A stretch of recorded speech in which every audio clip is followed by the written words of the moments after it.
नमस्कार. आज लव्हाळीला सुरुवात करून जवळजवळ 2 वर्ष झाली आणि प्रथम तुम्हा सगळ्यांचे मी आभार मानते. कारण तुमच्या अभिप्रायामुळे मला नेहमी हुरूप मिळतो आणि तुम्ही ऐकता ते मला कळवता, त्याबद्दल पण तुम्हाला अतिशय धन्यवाद. तेव्हा आज मी हे बरेच दिवसांनी लव्हाळीवरती आले मी, कारण अरे संसार संसार बहिणाबाईंनी बहुतेक माझ्याकरताच ते लिहून ठेवलं असावं. ते बऱ्याच कटकटी चालू होत्या, पण त्याच्यातून आता सावरली आहे आणि सगळं नेहमीप्रमाणे स्थिर झालेलं आहे असं म्हणायचं.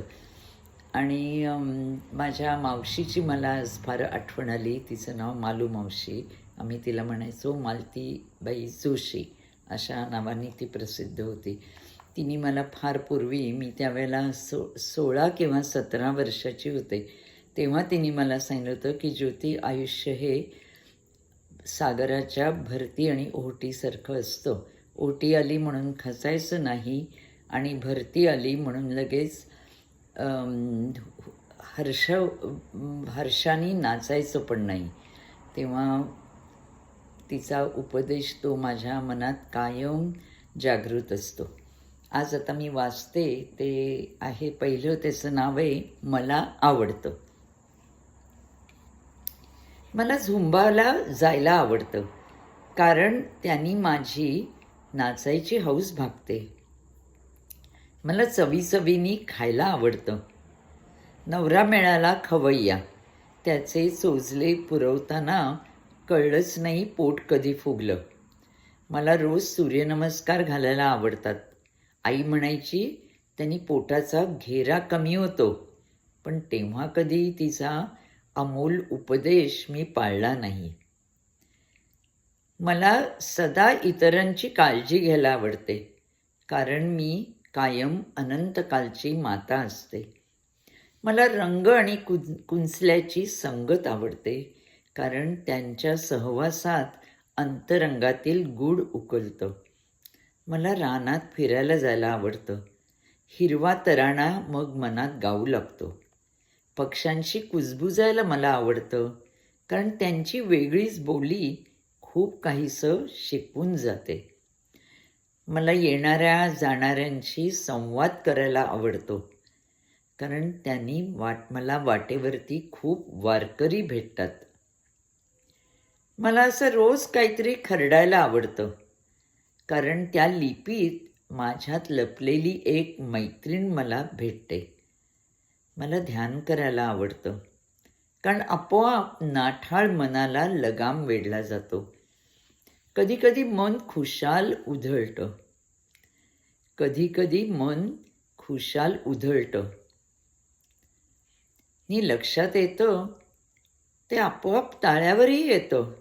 आपल्या हातात काही नसतं. मला स्वस्थ बसायलाही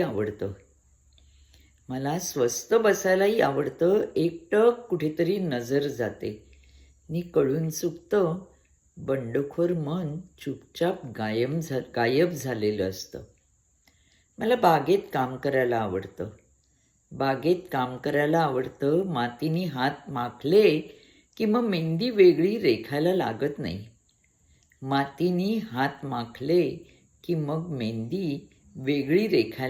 नाही. मला संगीत ऐकायला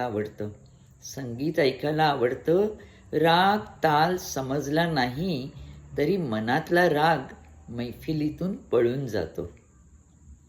मला बरंच काही अजून करायला आवडतं, पण घड्याळाचा वेग नि दिवसांचे तास भरकन पलटात नि मग झोपेचा पळस गर्द फुलतो. मला बरंच काही असंच अजून करायला आवडतं. घड्याळाचा वेग नि दिवसाचे तास भरकन पलटात आणि मग झोपेचा पळस गर्द फुलतो. आता दुसरं स्फुट जे आहे त्याचं नाव आहे आनंद तरंगतो. एक एक पाकळी गळून पडली तरी सुगंध रेंगाळलाच, पळायला तयार नाही. सुंभ जळलं तरी पीळ सुटला नव्हता. सुंभ जळलं तरी पीळ सुटला नव्हता. काया निमाली तरी आठवणी सुकल्या नाहीत. काया निमाली तरी आठवणी सुकल्या नाहीत. जीवन खाच खळग्याने उधळलं. जीवन खाच खळग्याने उधळलं तरी पावलं पुढे चालायला विसरली नाहीत. डोळे पुरात वाहून गेले. डोळे पुरात वाहून गेले तरी हृदयातला आनंद तरंगायला विसरला नाही. तरी हृदयातला आनंद तरंगायला विसरला नाही. असाच आनंद तुमच्या आमच्या जीवनात सतत नांदो. परत लवकरच भेटू. धन्यवाद.